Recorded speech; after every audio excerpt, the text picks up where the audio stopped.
महाराष्ट्र शासनाच्या महसूल विभागातर्फे मलकापूर येथे आयोजित छत्रपती शिवाजी महाराज महाराजस्व समाधान शिबिर अभियान उत्साहात पार पडले। कार्यक्रमाला आमदार चैनसुख संचेती अध्यक्षस्थानी तर जिल्हाधिकारी डॉक्टर प्रवीण कुमार देवरे प्रमुख उपस्थित होते। यावेळी आमदार चैनसुख संचेती यांनी शिबिरातील प्रत्येक स्टॉल व बूथची पाहणी करून नागरिकांशी संवाद साधला।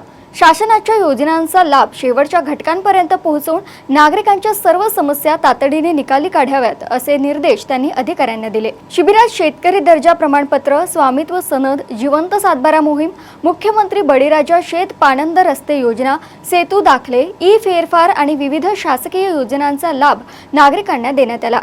उपविभागीय अधिकारी संतोष शिंदे, तहसीलदार सोनोने, मुख्याधिकारी केदार यांच्यासह विविध विभागांचे अधिकारी, कर्मचारी आणि नागरिक मोठ्या संख्येने उपस्थित होते। लोकशाही प्रगल्भ करण्यासाठी महाराष्ट्र शासनाने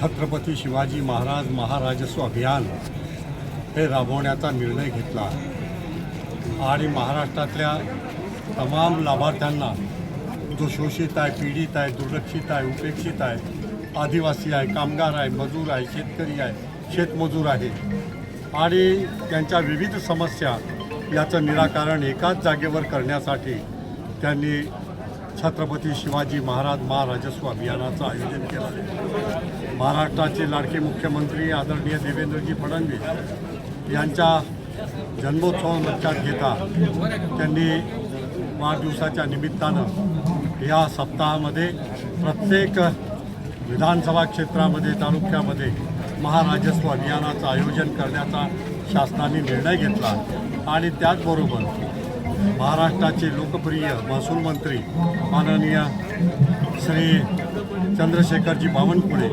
यांनी जे कायदे सुटसुटीत कायदे असे केलेले आहेत ते सर्व कायद्यांची अंमलबजावणी एकाच अंडर वन रूफ एकाच वेळेस या ठिकाणी व्हावी। त्याचबरोबर लाभार्थ्यांना तात्काळ प्रत्येक काउंटरवरती या ठिकाणी लाभ देण्यात यावा।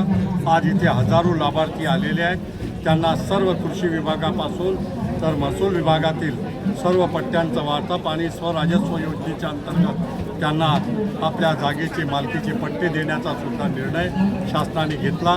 त्याची अंमलबजावणी करण्याचं काम आमची लोकशाहीचा एक आधारस्तंभ म्हणून एक्झिक्युटर कार्यपालिका हे आज करीत आहे।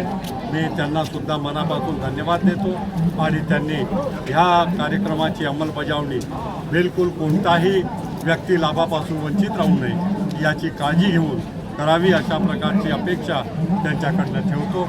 धन्यवाद। जय हिंद, जय महाराष्ट्र। देशोन्नतीसाठी अनिल कुमार गोठी यांची रिपोर्ट।